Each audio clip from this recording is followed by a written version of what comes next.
What's up guys, Houndish here, and today we're jumping in with some Destiny 2 news. And as always, on the road to the final shape, we're getting plenty of updates from Bungie. And in today's video, we're going to cover a little bit more dev commentary about the unsunsetting or sunrising of a bunch of weapons which have been redundant for some time now. They give more justifications about that, plus we have some indications for future potential reprised weapons. And there's a bunch of stuff that Bungie are looking to bring back during the episodes. So there's that, as well as other teasers for return in loot in the future. Plus Bungie seem to be taking on board a whole bunch of feedback about the game. As we've seen with the changes in the recent updates, it looks like Bungie plan to continue pleasing the community where possible by bringing a few improvements which have been requested for some time. So we've got all of that and more to cover in the video today guys. As always, I hope you enjoy this one and find it useful. If you do, get subscribed and turn on notifications so I can keep you up to date with the game. Otherwise though, let's get into it. And first up today, we get a quick update from Bungie. They say, due to an issue preventing players from progressing the Pantheon when joining a checkpoint, they have disabled checkpoints for the Caretaker and Zorok, Explicator of Planets. So there was some weirdness going on with some of the checkpoints there, and there's a temporary adjustment for Pantheon this week. Otherwise, Pantheon seems to have been pretty successful. Let us know if you've had any experiences with it down below. Of course, more Gauntlet options will roll out week over week, so we'll get access to more exotics and rewards over time. Another thing for this week though, we did get a new Archie location, and it was indeed the Cosmodrome one. The final stop though is in Dock 13 in the Cosmodrome right next to Shoreham, where Archie appeared to have been captured by some Fallen. Interestingly though, Randall the Vandal appears to be one of the key targets, and you can find these in Dock 13 even if you're not hunting Archie down. So some random secret enemies tucked away right there.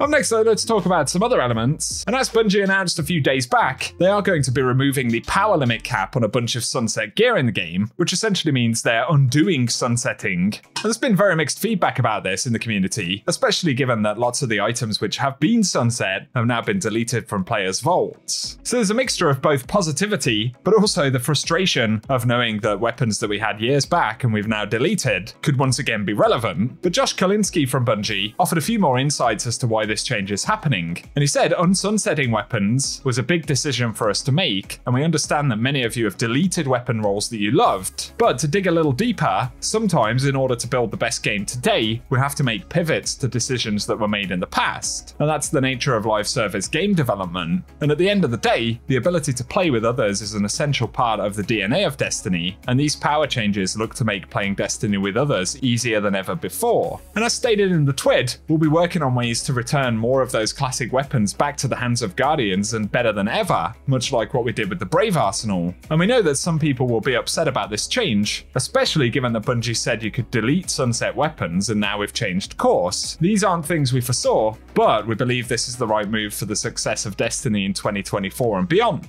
And it certainly is a big about turn, I guess, on that policy of eventually sunsetting gear. Of course, Bungie actually stopped sunsetting items a couple of years ago, but it still affects a lot of the stuff that we had in the first couple of years of Destiny 2 especially. So I can certainly relate to the frustration of knowing that a god roll or a really juicy weapon that we had back in the day was deleted but will now be relevant again. At the same time, it also means positive things moving forward. And again, there'll be mixed feedback on this, but Bungie do have a plan to reprise a bunch of older gear in the game. Paul Tassi actually alluded to this, and he shared a list of new Brave weapons that Bungie should add to Onslaught in the future, but then added he's heard some things, and he knows that a chunk of the weapons listed are being reprised very soon, but he won't spoil which ones. So someone at Bungie has confirmed that some of these weapons will be reprised in the next year, and that includes things like Breachlight, Bygones, Patron of Lost Causes, Pillager, Smuggler's Word, as well as Mindbender's Ambition, 21% Delirium, and some other items. Again, we don't know exactly which ones are going to come back, but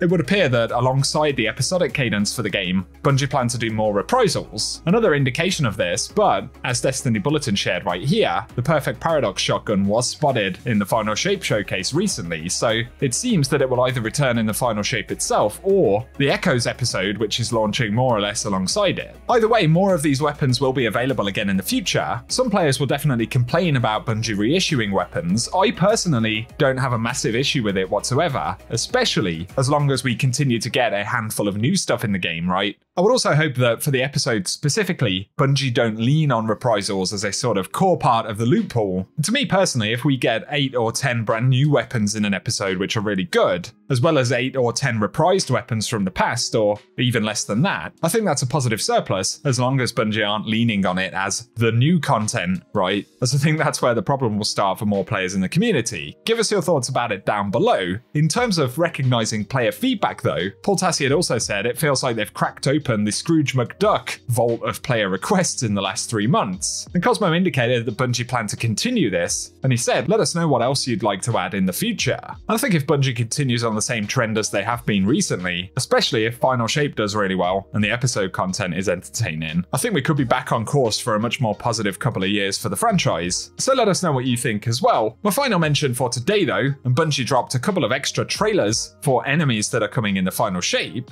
so we're going to run those as we end the video right here. I'm personally most excited for the Grim right here, as I think it's just really cool to have a flying race of enemies in the game. And among other things in the Final Shape, flying lizard men with mechanical faces will be a thing, so it's basically game saved, isn't it? For today guys, that's what we have to round up. Share your thoughts in the comment section as always. If you've enjoyed the video, a rating below really does help us out as well. And if you're new to the channel, get subscribed so I can keep you posted with more Destiny content. Otherwise though, thank you for tuning in as always, and I hope you guys have an awesome day.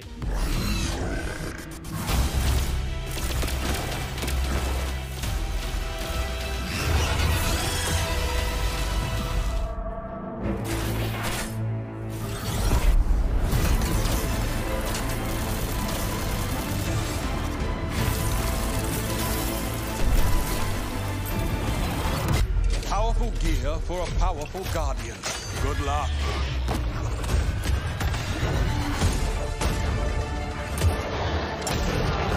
Careful with that. Weapons we once deemed heretical, we now see as desperate measures. I know you'll use this well. Fight well. Pushing back buys us only time, but the alternative is unthinkable. I can't wait to see what you do with that.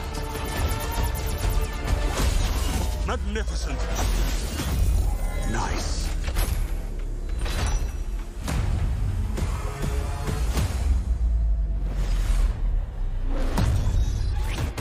It's time, Guardian.